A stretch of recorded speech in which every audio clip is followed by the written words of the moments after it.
Hello every one മെച്ചുള്ള പുതിയൊരു വീഡിയോയിലേക്ക് എല്ലാവർക്കും സ്വാഗതം. അപ്പോൾ ഞാനിങ്ങനെ ഒരു മാങ്ങ ഇരിക്കുന്നുണ്ട്. അപ്പോൾ ഒരു കേക്ക് ഉണ്ടാക്കി കളയാമെന്ന് വിചാരിച്ചു. മാങ്ങ അങ്ങനെ ചെറിയ കഷ്ണങ്ങളായിട്ട് അരിഞ്ഞെടുത്തിട്ടുണ്ട്. അപ്പോൾ ആദ്യം മുട്ട ഒരെണ്ണം എടുക്കുന്നുണ്ട്, ആവശ്യത്തിനുള്ള പഞ്ചസാര കൂടെ ചേർത്ത് കൊടുക്കുന്നുണ്ട്. മധുരം അധികം ഇഷ്ടമില്ലാത്തത് ഞാനൊരു സ്പൂൺ പഞ്ചസാര ചേർത്തുള്ളൂ കേട്ടോ. അത് നന്നായിട്ട് ബ്ലെൻഡ് ചെയ്തെടുക്കാം. പിന്നെ നോക്കുമ്പോഴാണ് നമ്മുടെ യോഗട്ട് ഇരിക്കുന്നുണ്ട്. ഇത് ഓപ്ഷനിലാണ് കേട്ടോ, അതിൻ്റെ ഉള്ളതുകൊണ്ട് ഞാനത് ചേർത്തു എന്ന് മാത്രമല്ല കേക്കിന് നല്ലൊരു പ്രത്യേക ടേസ്റ്റൊക്കെ ഉണ്ടാവും അതുകൊണ്ട്. അപ്പോൾ അതും കൊണ്ട് നന്നായിട്ട് മിക്സ് ചെയ്യുന്നതിന് മുന്നേ ഞാൻ 1 ടേബിൾ സ്പൂൺ മൈദ ചേർക്കുന്നുണ്ട്. അപ്പോൾ നമുക്ക് ആവശ്യമുള്ള മൈദ ചേർക്കാം. പിന്നെ ബട്ടർ നമ്മൾ ചേർക്കണം കേട്ടോ, അതൊരു പ്രത്യേക ടേസ്റ്റാണ്.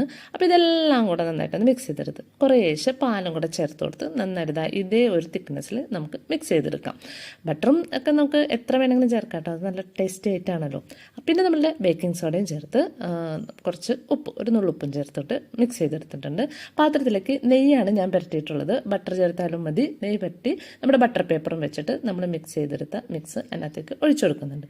പിന്നെ ഞാൻ കുറച്ച് ഭംഗിക്ക് വേണ്ടിയിട്ട് മാങ്ങ ചെറുതായിട്ട് കഷ്ണങ്ങളായിട്ടിട്ട് അതിൻ്റെ മുകളിലൊന്ന് ഡിസൈൻ ചെയ്ത് കൊടുക്കുന്നുണ്ട്. നന്നായിട്ട് ടാപ്പ് ചെയ്യണം കേട്ടോ, ടാപ്പ് ചെയ്തിട്ട് വേണം നമ്മൾ റെഡിയാക്കി എടുക്കാനായിട്ട്. അപ്പോൾ നമ്മുടെ ഓവനിലോ അല്ലെങ്കിൽ നമുക്ക് ആവി കയറ്റിയിട്ടോ എങ്ങനെ വേണമെന്നുണ്ടെങ്കിൽ അത് കുക്ക് ചെയ്തെടുക്കാം. ഞാനിപ്പോൾ എയർ ഫ്രയറിൽ വെച്ചിട്ടാണ് ഈ കേക്ക് റെഡിയാക്കുന്നത്. ഹീറ്റൊക്കെ ഞാൻ അഡ്ജസ്റ്റ് ചെയ്തു, ഓരോ എയർ ഫ്രയറിലും ഓരോ ഡിഫറെൻ്റ് ആയിട്ടാണ്. അപ്പോൾ ഞാനതിൻ്റെ ഹീറ്റൊക്കെ അഡ്ജസ്റ്റ് ചെയ്തു വെച്ചേക്കാണ്. വളരെ ടേസ്റ്റി ആയിട്ടും വളരെ പെട്ടെന്ന്